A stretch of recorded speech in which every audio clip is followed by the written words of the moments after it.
Estamos contentos de estar en la casa del Señor, amén. Y saludamos también a todos los que sabemos que nos acompañan a través de las redes sociales.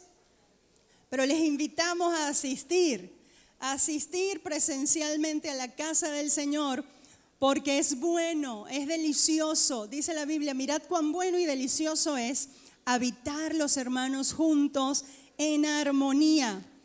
Amén. Y termina ese salmo diciendo, porque allí envía el Señor bendición y vida eterna. Aleluya. Amén. Así que les invitamos pues a estar con nosotros los martes en la mañana, a las 10 de la mañana hay oración. Los jueves a las 10 de la mañana hay oración. Y todos los domingos a las 10 de la mañana estamos iniciando el culto de alabanza. Pero desde hoy iniciamos de nuevo la hora de la palabra. A las 9:30 de la mañana, a partir de hoy ya iniciamos con un mensaje poderoso. ¿Quién escuchó el mensaje de esta mañana a las 9:30? El que habita el abrigo del Altísimo morará bajo la sombra del Omnipotente. Amén. Fuimos bendecidos con esa palabra del Señor. Y bueno, todos los domingos, si Dios lo permite, 9:30 de la mañana tendremos un tiempo en la palabra, un tiempo de oración y luego juntos nos dedicaremos a honrar y alabar al Señor. Y yo les pido, iglesia, vamos a pasar este himno por todas las redes, por todos los medios, para que usted se lo aprenda, porque es el evangelio en pleno. Y después usted lo canta como a usted le gusta, póngale ritmo de merengue, salsa, que nosotros somos así, ¿verdad? Nos encanta, nos encanta iba a decir, bueno, voy a decir la pachanga, nos encanta. Y pensamos que eso sí nos toca, pero, la Biblia dice canten con inteligencia. Pero también dice danza, ¿verdad? Claro que sí, claro que sí. ¿Qué dice? Gózate en el Señor, amén. Y nosotros los latinos a veces parece que no, si no hay, no nos gozamos mucho. Pero prometan que se lo van a aprender de memoria. Y si no, se lo escribe, no importa, como sea.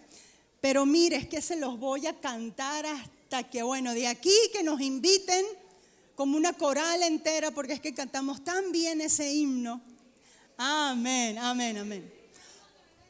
Trina dijo que lo iba a enseñar, amén. Muy bien. Hoy estamos preparados para recibir la palabra del Señor. Amén. ¿Quién escuchó o quién vio cómo se va a llamar este mensaje del día de hoy? ¿Quién se acuerda del título? ¿Quién lo vio por ahí? Impecablemente pecador. Dile que está al lado, te felicito, eres tú.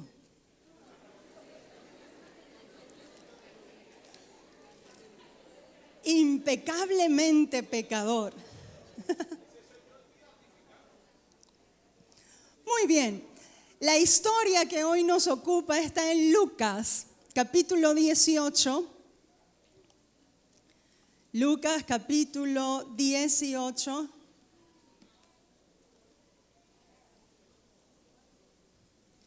Lucas 18, y ahí encontramos la parábola del fariseo y el publicano. Quiero leerla con ustedes hoy, quiero leer toda la parábola y dice la palabra del Señor: a unos que confiaban en sí mismos como justos y menospreciaban a los otros, dijo también esta parábola. Es Jesús hablando. A unos que confiaban en sí mismos como justos, dijo también esta parábola. 2 hombres subieron al templo a orar. Uno era fariseo y el otro publicano. El fariseo, puesto en pie, oraba consigo mismo, llama la atención la palabra de Dios cuando refiere y dice, 2 subieron a orar, el fariseo puesto en pie oraba al Señor. Dice, oraba consigo mismo de esta manera: Dios, te doy gracias porque no soy como los otros hombres, ladrones, injustos, adúlteros, ni aún como este publicano. Ayuno 2 veces a la semana. Doy diezmos de todo lo que gano. Mas el publicano, estando lejos, no quería ni aún alzar los ojos al cielo, sino que se golpeaba el pecho diciendo: Dios, Dios, sé propicio a mi pecador. Os digo que éste descendió a su casa justificado antes que el otro, porque cualquiera que se enaltece será humillado, y el que se humilla será enaltecido. Impecablemente pecador. Nosotros encontramos aquí 2 extremos, 2 clases de personas. El mundo se divide en estas 2 clases de personas. El mundo se divide y el mundo profesa estas 2 clases de religiones. No hay otras, hay 2 solamente. Hay 2 extremos que encontramos acá en esta parábola. Y los 2 extremos están representados por 2 personajes. Uno, el fariseo. ¿El fariseo quién era? No eran todos los fariseos hipócritas, malos, mentirosos, no. Había fariseos que creyeron en Jesús. Dígame uno. Nicodemo, Pablo. Había fariseos que creían en Jesús. Pero en su mayoría los fariseos eran catalogados como la gente tan perfecta, tan impecable. ¿Por qué? Porque ellos guardaban la ley de Moisés. Ellos eran de esos que se sabían todos los textos bíblicos de memoria. Ellos eran de esos que nunca faltaban a un culto. Ellos eran de esos que se sentaban en las primeras bancas. Yo me estoy metiendo con todos estos fariseos aquí, porque ninguno de ellos es fariseo.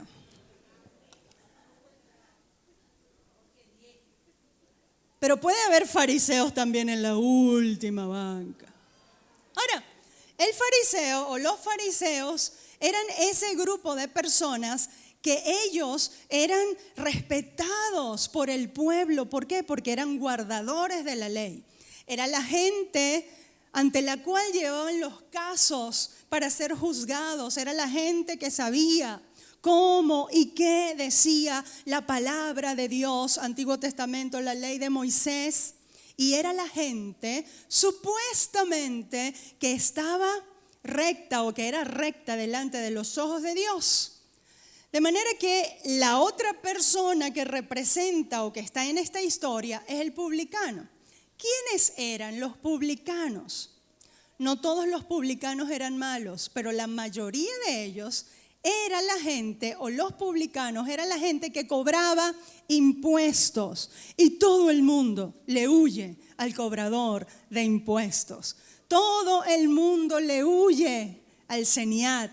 Todo el mundo, cuando el Seniat empezó acá a poner cierto orden, y había cierto orden que querían tomar de nuevo, todo el mundo empezó a catalogarlos ¿de qué? De corruptos, de etcétera, etcétera. ¿Por qué? Porque entonces empezaron a cobrar impuestos como se debía.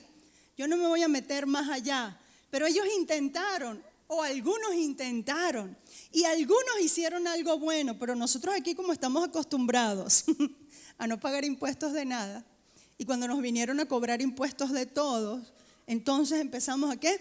A señalarlos. Ahora, independientemente de eso, allá en la época de Jesús, Los publicanos era esa gente que cobraba impuestos para Roma, era gente de Israel que cobraba los impuestos para el imperio romano. Muchos de ellos eran honestos, pero la mayoría se caracterizaba por no ser honestos y por no tratar bien a sus paisanos, sino que ellos querían congraciarse con su trabajo, querían congraciarse con el poder, con el imperio romano. De manera que el Señor usa estos dos extremos absolutamente opuestos, y se dirige a un grupo de gente. Fíjese lo que dice el texto. Y el Señor habló a los que se creían, ¿qué? Justos. El Señor se dirigió a los que confiaban en sí mismos como justos y le dice: había un fariseo representando la religión por las obras, la salvación por lo que yo hago. Dios me ama porque yo oro mucho. Dios me ama porque yo ayuno. Dios me ama y a mí me va a ir bien porque yo asisto todo el tiempo al culto. Dios me ama porque yo me aprendo la Biblia. Dios me ama porque yo ayuno mucho. Dios me ama porque yo nunca he cometido el pecado que tú has cometido. Jamás desde mi niñez he sabido las sagradas escrituras y siempre he ido por el camino recto. Nunca me he apartado de la ley de Moisés, jamás. Y por eso es que a mí me va bien. ¿Ya me viste? ¿Ya me vieron? El Señor se dirige a esa clase de gente y el fariseo representaba esa clase de religión. Y el fariseo se levanta y ora, dice la Biblia, oraba consigo mismo. Esa frase es absolutamente determinante. Se paró y oraba consigo mismo. A veces, sin querer, nosotros oramos y entonces, en vez de orar, estamos predicando. Yo no digo que sean fariseos, ¿ok? No lo digo. Pero a veces la oración, en vez de ser una oración, parece que le están leyendo el periódico al Señor. Señor, tú sabes.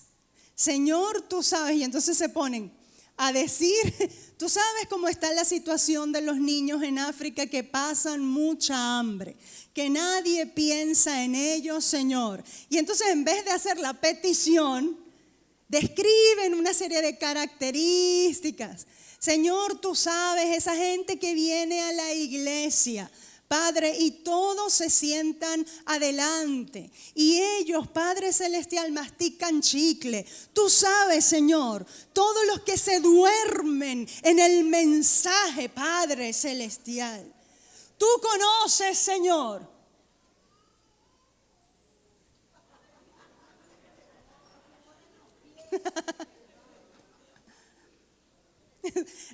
En vez de ser una oración, parece una lectura del periódico de lo que está pasando. Tú sabes, Señor, cómo se atraviesan los camarógrafos. Me meto con los camarógrafos. Dios bendiga a los camarógrafos. ¿Qué haríamos sin ellos? Tú sabes, Señor. Entonces, oran, pero este hombre, él estaba informando. No sé si al Señor, evidentemente no a Dios. Él estaba informando de todo lo que él hacía bien. Como la mujer al marido. Tú sabes que yo me sacrifico. Te plancho, te lavo y te cocino. O el hombre que le dice a la mujer, tú no sabes cuánto yo me mato para traer el pan a la casa y nadie me lo agradece. Tú sabes que yo, si no fuera por mí.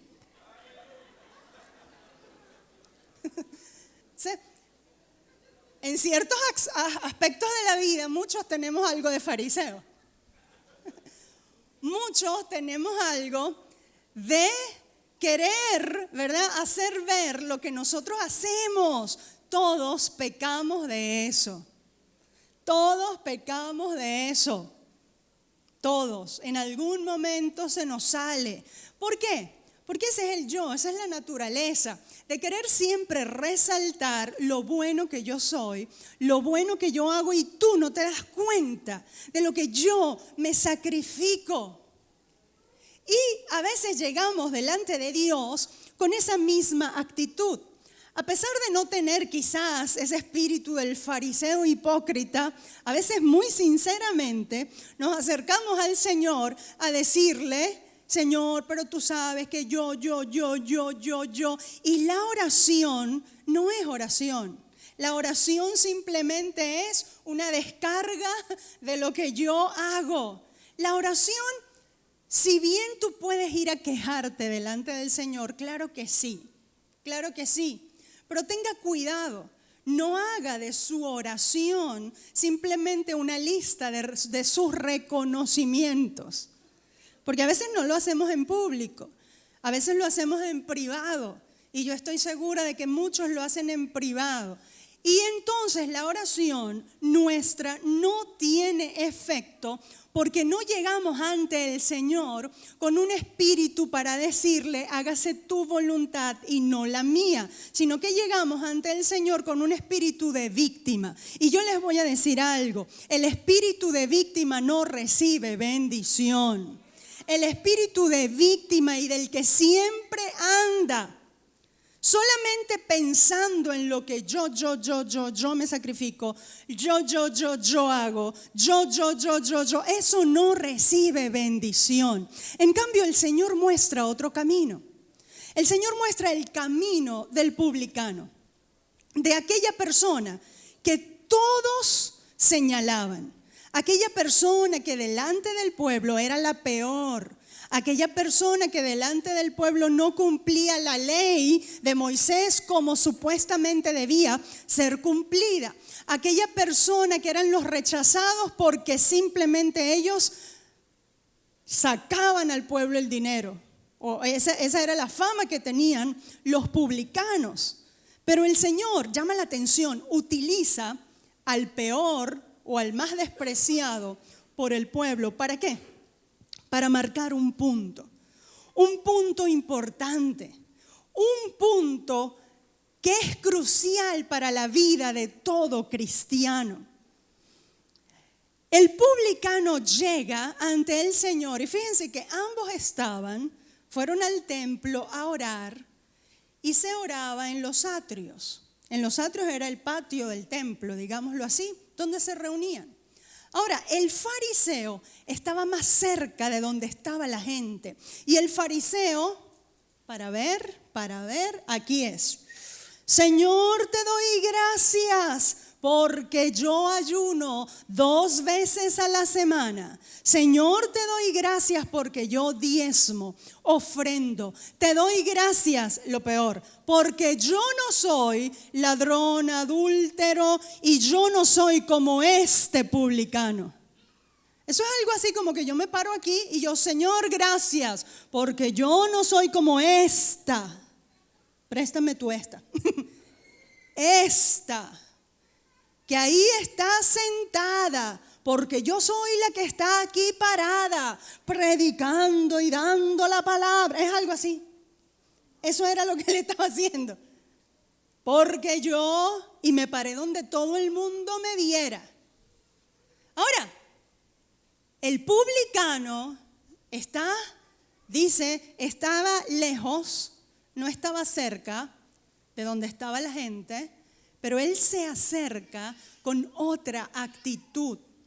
Dice, y leo, verso 13, mas el publicano estando lejos no quería ni aún alzar los ojos al cielo. El publicano sabía quién era él. El publicano reconocía delante de quién estaba, no delante de los hombres. El publicano dice que no quería ni acercarse. ¿Por qué?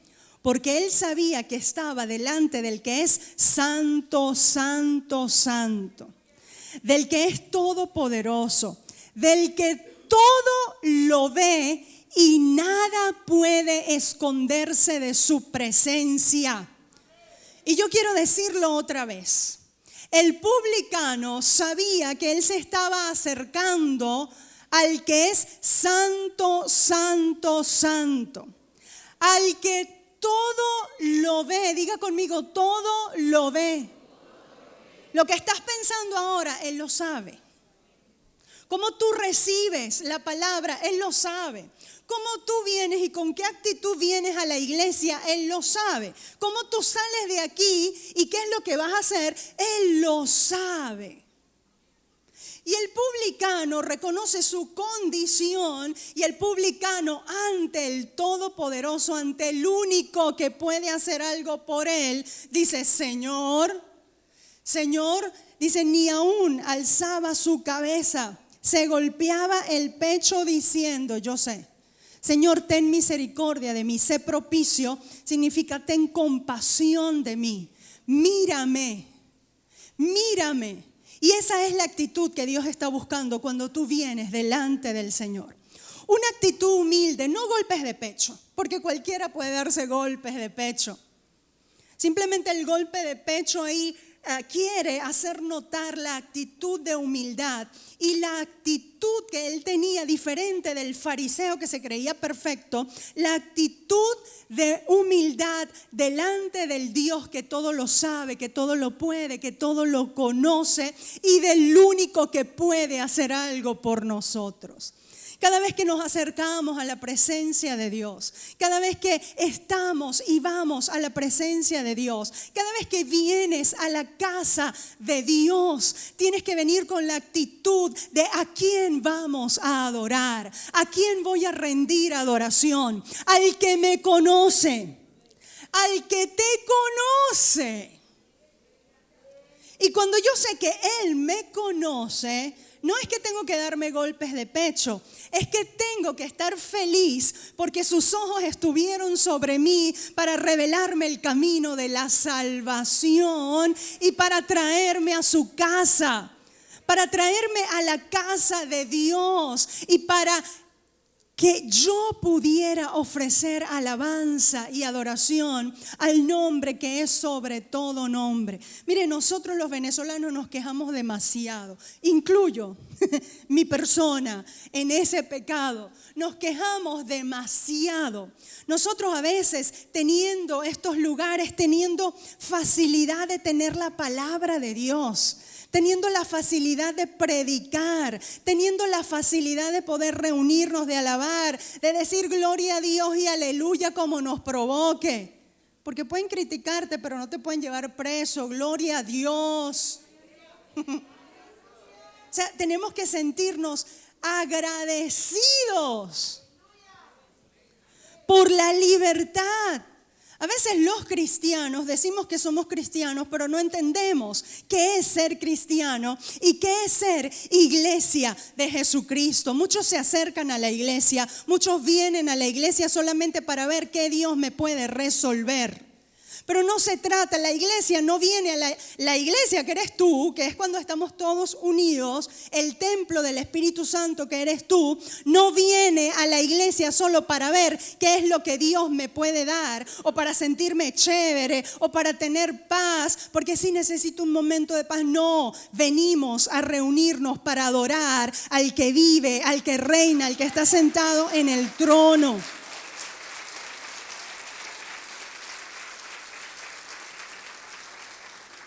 Tenemos que venir con la conciencia del ejército de Dios que somos no por nosotros, que somos por Él, que somos por su misericordia. Porque el publicano se acercó a Dios y él sabía que él sí era un pecador, que no era impecable como el fariseo. Él sabía que él era un pecador, pero sabía que en Dios Todopoderoso había redención, que en Dios que está sentado en su trono, escúchame bien, Dios está sentado en su trono y lo que Él quiere, Él lo hace. Lo que Él quiere, Él lo hace. Y esa conciencia o ese conocer a quién adoramos, que es el único que tiene todo poder, dominio y autoridad, Mira, tú no tienes que tenerle miedo al diablo. No tienes que tenerle miedo a demonios, ni a brujos, ni a nada que se levante. ¿Por qué? Porque si tú estás en el abrigo, bajo el abrigo del Altísimo y te reconoces que solo en Él puedes tener perdón de pecados y que solo a través de Él es que Dios nos mira, a través de Jesucristo, nosotros tenemos que estar firmes, parados, con la conciencia de quiénes somos y a quién servimos. Hoy más que nunca tiene que levantarse una generación que sabe que como el publicano, bueno, pero yo no soy publicano, yo no cobro impuestos, yo no miento, no sea fariseo. Primero. Pero de verdad yo no miento, yo no cobro impuestos, es más, el otro día me dieron un vuelto de más. Así de simple y fui a devolverlo. Está bien, quizás no es por ahí, pero la Biblia dice que todos pecamos. Que no hay ni un solo bueno en la tierra, solo Dios es bueno. Ahora, ¿de qué se trata esto? Se trata de llegar con toda humildad y servir con toda humildad cada día al Dios Todopoderoso y decirle cada día, Señor, me humillo ante ti, sé propicio a mi pecador. Ten compasión de mí, me humillo delante de ti. ¿Y sabes qué? Me encanta cuando el Señor dice, Él sabía su pecado, Él se reconocía pecador y sabía lo que Él quizás había hecho. Pero delante del Señor dice, sé propicio a mi pecador. Y el Señor responde en el verso 14, ¿quién descendió justificado a su casa? El que se paró y dijo que ayunaba porque él no había pecado jamás en su vida, porque él oraba 3 veces al día y tenía los 9 dones del Espíritu Santo, aleluya. ¿Te imaginas alguien que tenga los 9 dones del Espíritu Santo? Gloria a Dios, tremendo poder. Pero la Biblia dice que no es por los dones que los vas a conocer, es por los frutos, amor, gozo, paz, paciencia, benignidad, bondad, fe, mansedumbre, templanza, es decir, ser como Cristo. ¿De quién fue justificado? ¿Quién salió de allí siendo justo delante de Dios? ¿Quién fue? Responde usted la pregunta. ¿Quién fue? ¿El fariseo o el publicano? El publicano porque supo reconocer su pecado y supo pedir compasión y seguramente recibe una palabra, ¿verdad? De parte de Dios, no está en la historia, pero en otras historias está, vete y no peques más. Y si pecamos, dice la Biblia, abogado tenemos delante de Dios a Jesucristo, nuestro abogado. Ahora, fíjense lo que dice Mateo 5, 48. Nosotros no podemos usar la historia de los pecadores a quien Dios no condenó simplemente para excusarnos, bueno, pero yo soy así. No. Vamos a ver. Mateo 5, 48 dice clarísimamente la palabra de Dios. Sed pues vosotros perfectos, como vuestro Padre está en los cielos, como vuestro Padre que está en los cielos es perfecto. ¿Cuál es el mandato? El mandato es hacer perfectos. Primera de Pedro 1:16. Primera de Pedro 1:16. A ver. Porque escrito está. ¿Qué es lo que está escrito? Sed santos. ¿Por qué? Porque yo soy santo. ¿Ya lo anotaron? Tengo otro texto más.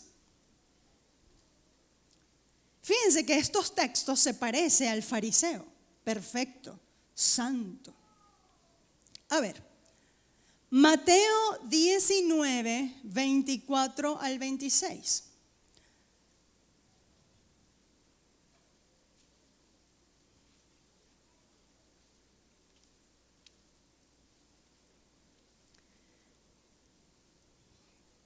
Dice, otra vez os digo que es más fácil pasar un camello por el ojo de una aguja que entrar un rico en el reino de Dios.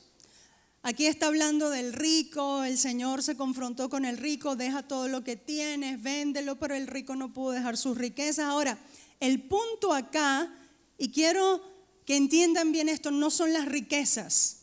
El punto acá es poner primero, ¿verdad?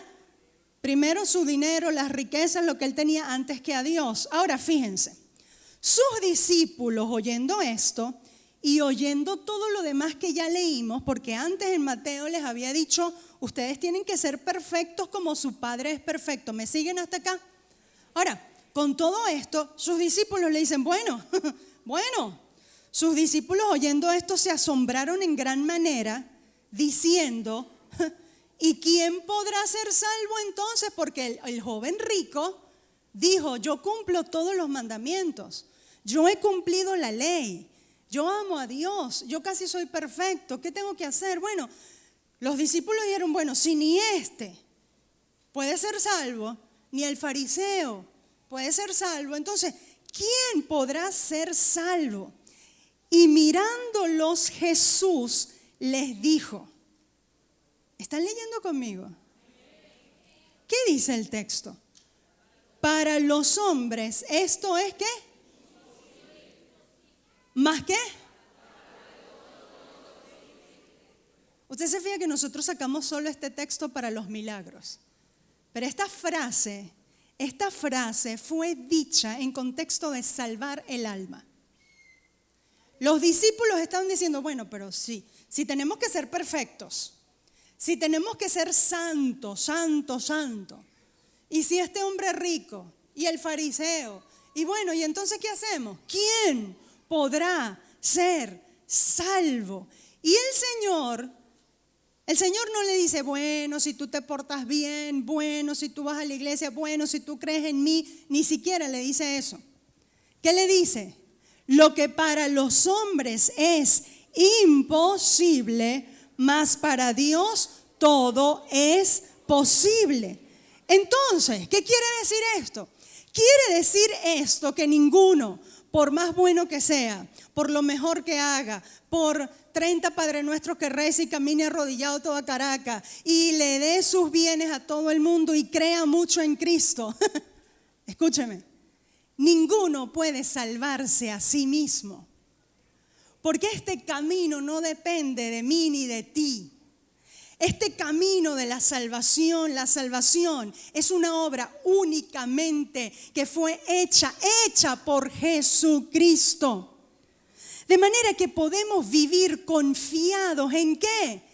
En que la salvación nuestra es segura mientras jamás en la vida reneguemos a Cristo Jesús. Y déjeme decirle algo, el que nunca reniega a Cristo y que camina con Cristo y que está pegado a la vid verdadera, Jesús dijo, yo soy la vid verdadera y ustedes los pámpanos. Si ustedes están pegados de mí, van a llevar, ¿qué? Muchos frutos. De manera que el que está pegado a Jesús recibe la vida de Jesús y que por su condición de humano pueda pecar, pero reconoce el pecado, se levanta y dice como el publicano, Señor, ten compasión de mí, sé propicio a mi pecador. La salvación es segura en tanto y en cuanto estemos pegados de la vid verdadera. Y eso, mis hermanos, tiene que hacernos sentir fuertes, seguros, caminar hacia adelante con la vista en alto, sabiendo en quién hemos creído. Porque todas las cosas que para nosotros son imposibles, empezando por la salvación de nuestra alma, que es lo más grande. Quizás para ti que tienes una necesidad, y si yo pregunto aquí, ¿cuál es la necesidad que todos tenemos en común?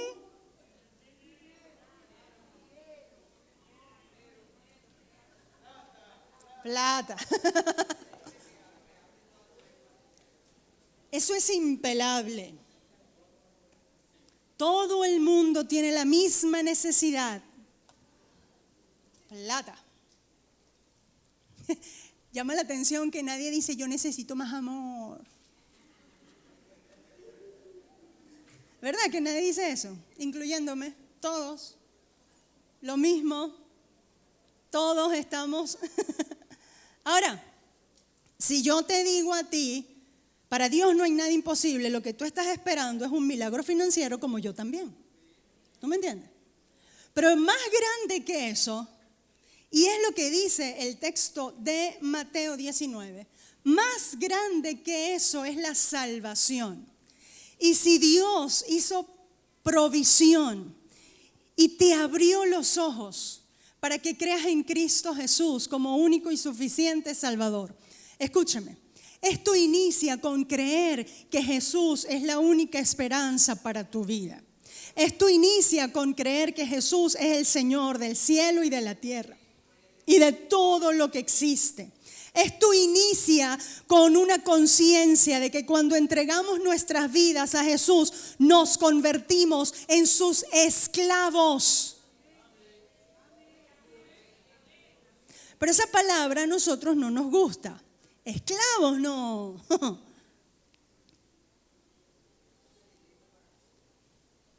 Que me resuelvan la vida es lo que yo quiero. Que el Señor me haga un milagrito es lo que yo quiero. Pero el que va a tener bendición mientras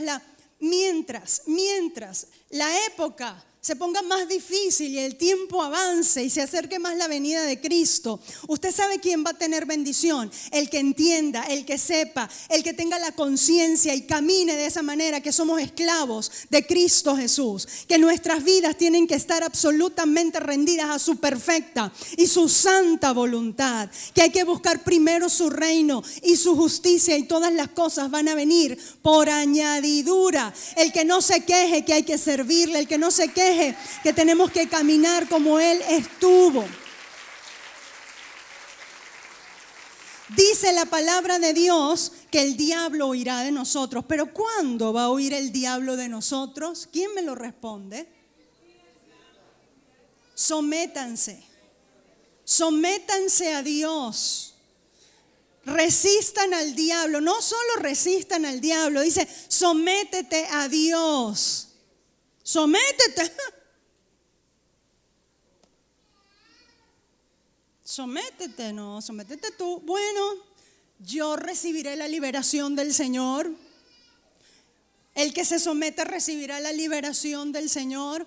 Es decir, en donde sea que vivamos y en la época que vivamos, mientras nos humillemos delante del Señor, mientras nos reconozcamos pecadores delante del Señor, pecadores redimidos, pecadores justificados, pecadores que son salvos en el nombre de Cristo Jesús, pero mientras estemos en esta carne, sí, vamos a pecar. Pero inmediatamente si el Espíritu Santo nos habita, vamos a ir y vamos a reconocer, Señor, no es por lo mucho que yo haga, es por lo mucho que tú hiciste por mí en la cruz del Calvario. Es por lo mucho que tú haces cada día trayéndome a tu presencia, trayéndome a ti. No es por mí, Señor, es por ti que eres el Dios Todopoderoso. Es por ti que me amas con amor eterno. Es por ti que no te cansas de buscarme, Señor.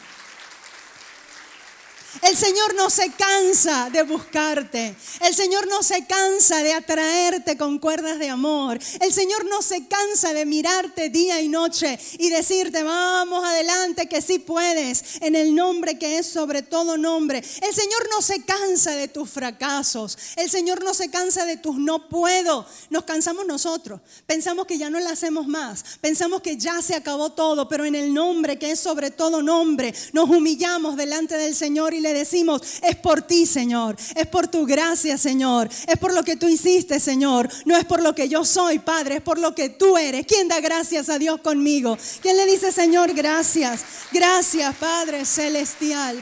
Aleluya.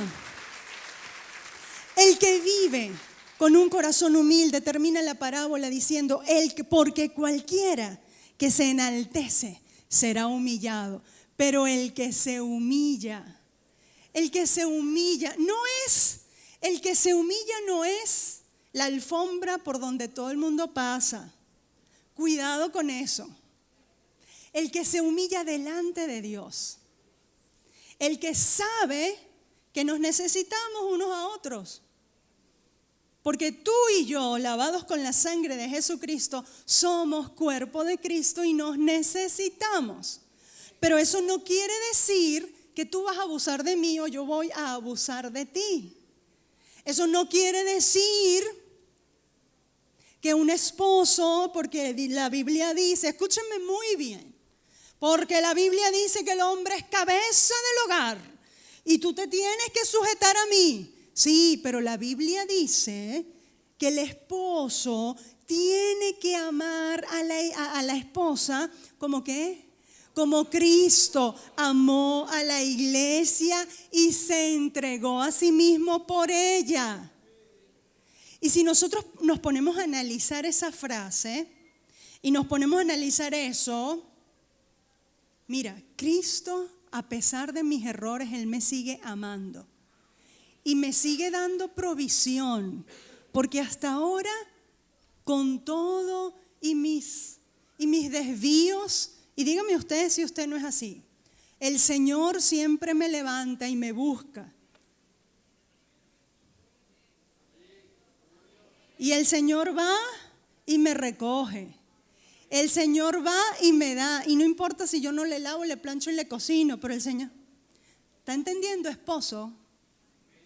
Y los esposos dijeron amén. O dijeron no vengo más nunca para acá. No, bueno, lea la Biblia. Eso dice la Biblia. La Biblia dice, el esposo tiene que amar a la mujer, cuidarla como Cristo amó a la iglesia y se entregó a sí mismo, se entregó. Esa frase es matadora. Se entregó. Pero las mujeres, dice que por su conducta casta y humilde, ¿oyeron, mujeres de Dios? Humilde ganarán a sus esposos. Eso dice la Biblia. Es que usted no sabe, pero ahí dice, su conducta casta y humilde, que le da bien a su marido, todos los días de su vida. ¿Están de acuerdo los esposos? Estamos a la par, ¿verdad que sí? Entonces, todo parejo. Entonces, es una dinámica de vida que se parece a Cristo en ambos sentidos, tanto para el esposo como para la esposa, tanto para el hombre como para la mujer. La cuestión es acá, en el rol que me ha tocado vivir, parecerse a Cristo y depender absolutamente de Cristo. Y cuando yo sirvo a quien tengo que servir, lo hago como para el Señor. Lo que pasa es que no hemos entendido que el evangelio de Jesucristo no es solamente un evangelio para estar allá y subir a la quinta dimensión, porque ya algunos ya pasaron la cuarta y quieren la quinta. Y yo le dije a alguien, yo no soy ni profeta ni apóstol, yo ahora soy querubina. Porque siempre echan broma con eso, ¿no? ¿Y tú eres pastora todavía? No, ya no. Ya no soy ni profeta ni nada de eso. Yo subí a otro nivel, porque todo el mundo quiere estar así como más en lo nuevo, más en lo, ¿sabe? Igual nosotros en nuestra vida. Creemos que el evangelio es que todo nos vaya bien y que por donde yo pase se me abran las puertas rapidito porque soy hija de Dios. Aleluya.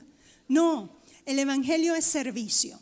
El evangelio es amor a Dios y por amor a Dios me sujeto a ti y te sirvo en el área en donde me toque servir. Ese es el evangelio de Jesucristo que transforma vidas y que hace que un pobre pecador humillado, no solamente humillado cuando viene a la iglesia, no solamente humillado cuando le toca orar, humillado delante de Dios y por amor a Dios soy bendición para los demás. Por amor a Dios, cada día quiero parecerme más a Cristo Jesús y voy a dar lo mejor de mí. Porque no entendemos que Abraham fue bendecido para bendecir a las naciones. Y en el Nuevo Testamento dice que nosotros somos bendecidos para bendecir, consolados para consolar. Y si no hay esa dinámica, pues tu bendición no va a fluir y tu bendición no va a crecer y no vamos a hacer el impacto que Dios quiere que seamos. Alguien me está entendiendo, pero para eso se necesita ser humilde como Jesús fue humilde. Para eso se necesita un espíritu manso y firme, un espíritu manso e inteligente, un espíritu manso y renovado por la palabra poderosa del Señor. Dice la palabra del Señor en Santiago 4:6. Santiago 4:6. Santiago 4:6, téngalo ahí y recuerde que el Señor termina la parábola diciendo: cualquiera que se enaltece será humillado, y el que se humilla será enaltecido. Santiago 4:6. Pero Él da mayor gracia, por eso dice: Dios resiste a los soberbios y da gracia a los humildes. Salmo 34:18. Anote Santiago 4:6 y ahora vamos a Salmo 34:18 y 19. Cercano está Jehová a los quebrantados de corazón y salva a los contritos de espíritu. Muchas son las aflicciones del justo, pero de todas ellas le librará Jehová. Isaías 57:15. Isaías 57:15.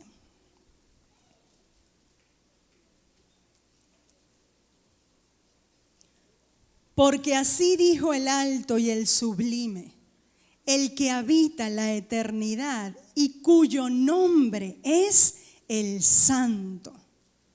Yo habito en la altura y la santidad. ¿Y con quién?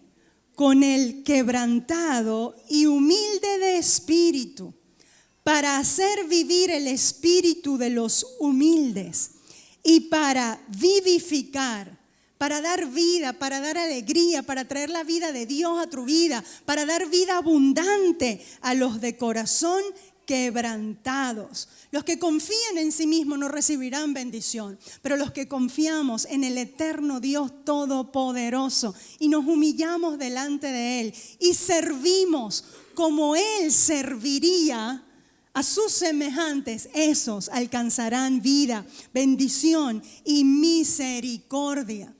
Mire, y el Señor trabaja, y quiero terminar leyéndoles esta historia. El Señor trabaja con gente débil, con gente rota, con gente que quizás no somos los más capaces. A lo débil del mundo escogió Dios para avergonzar a lo fuerte. Pero nos escogió. Dile al que está al lado: me escogió. Me escogió. La verdad es que yo no me hubiera escogido. A ver, dile, la verdad es que yo no me hubiera escogido, pero Dios me escogió. Sí, te escogió a ti, te escogió para manifestar su gloria en esta tierra, te escogió para manifestarse a través de ti. Te voy a decir como alguien decía: déjate usar, hermano, pero no te dejes usar por el diablo. Miren, Dios usa nuestras debilidades. Escucha esta historia. Un cargador de agua en la India tenía 2 grandes vasijas que colgaban a los extremos de un palo que él llevaba encima de los hombros. ¿Ya lo vio? Un cargador de agua con 2 vasijas. ¿Lo vio? ¿Ya? ¿Lo vio? Sí. Ok. Una de las vasijas estaba rota, tenía una grieta, mientras que la otra era perfecta y entregaba el agua completa al final del largo camino a pie desde el arroyo hasta la casa de su patrón. Cuando llegaba, la vasija rota solo contenía la mitad del agua. Por 2 años completos, esto fue así diariamente. Desde luego, la vasija perfecta, la que no estaba rota, la que llevaba el agua completa, se sentía muy orgullosa de sus logros. Se creía perfecta para los fines para los cuales fue creada. Pero la pobre vasija agrietada se sentía muy avergonzada de su propia imperfección. Pero también se sentía miserable porque solo podía, y así a veces uno se siente, solo podía lograr la mitad de lo que se suponía que ella tenía que dar. Después de 2 años le habló al aguador, la vasija rota, y le dijo: me siento muy avergonzada de mí misma y quiero que me disculpes. ¿Por qué?, le preguntó el aguador. Porque debido a mis grietas, solo puedes entregar la mitad de mi carga. Señor, debido a mis grietas, a veces uno se siente así, solo puedes entregar la mitad de lo que tienes. Entonces, la vasija rota dice, solo porque yo soy así, no puedes darlo todo. Así que discúlpame, obtienes la mitad de lo que deberías obtener. Pero el aguador se sintió muy apesadumbrado por la vasija y con gran compasión le dijo: cuando regresemos a la casa del patrón, quiero que notes las bellísimas flores que crecen a lo largo del camino. Así lo hizo y en efecto vio muchísimas flores hermosas a todo lo largo del camino, pero de todos modos la vasija agrietada se sintió muy apenada porque al final solo llevaba la mitad de su carga. El aguador le dijo: ¿te diste cuenta de las flores en el camino que estaban y que crecen de tu lado? Siempre he sabido de tus grietas y quise obtener ventaja de ello. Sembré semillas de flores a lo largo del camino por donde tú vas y todos los días, sin darte cuenta, tú las has regado.